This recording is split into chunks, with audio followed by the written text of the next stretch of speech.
The Comet and the Train. I drive out beyond the edge of the light to see the comet. Pulling off the road, I park between the railroad track and a ranch gate. Only the occasional car breaks the deepening blue. The rise and fall of headlights fanning out and across the land in search of something to hold on to. There's none. Silence and falling night hold off all comers.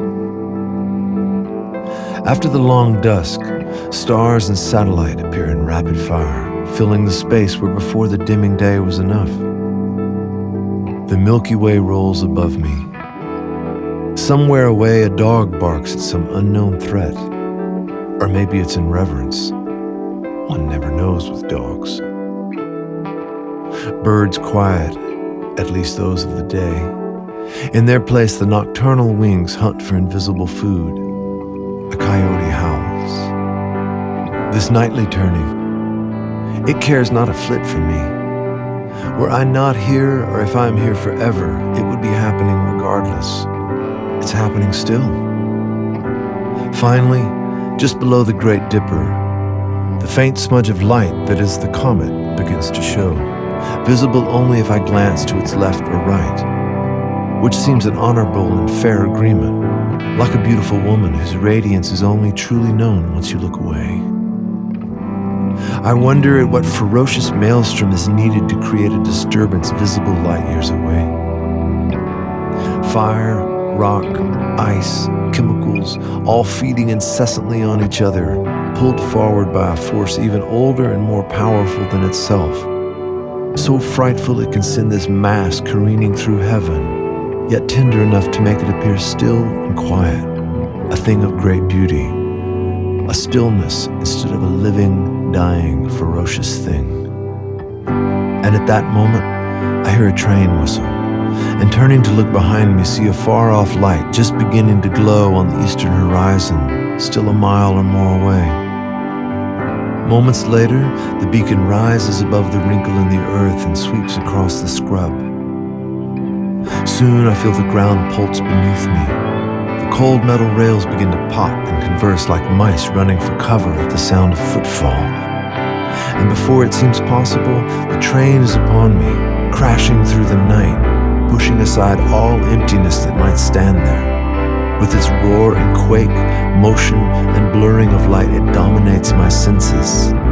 The train is the only thing here now.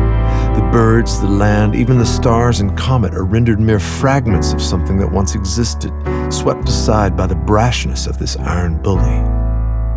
I move to stand as close as I can to the tracks. I feel the wind from the beasts passing, the violent shaking underneath and in my bones. See the rails rise and fall with the weight of the wheels, and the sound overwhelms me in its complete unnaturalness, all steel and brute force volume against gravity's steady pull. After a few minutes, my need for refuge takes charge and I have to step back. A moving train is a furious thing. And then, just as quickly as it arrives, it's gone. The descending rumble of its exit leaves a vacuum to be filled by all that was there before. The nighthawks and bats, the starry pieces of light all take their place once more among the dark.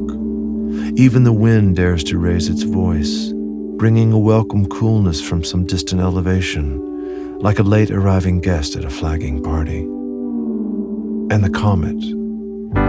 During all the train-induced chaos, it doesn't even move, doesn't seem to notice, nor do the Milky Way, Orion, or the Nighthawks for that matter. Because to them, the chaos of the train is a tiny thing, a nothing.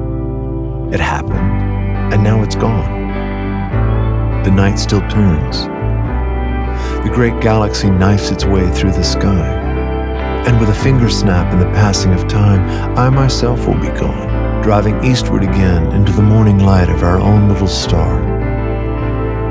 We make such a big deal of the present, lost in our assumptions and wrong-headed constructs that what is occupying our vision is a static, forever thing, when really there is always a grander motion.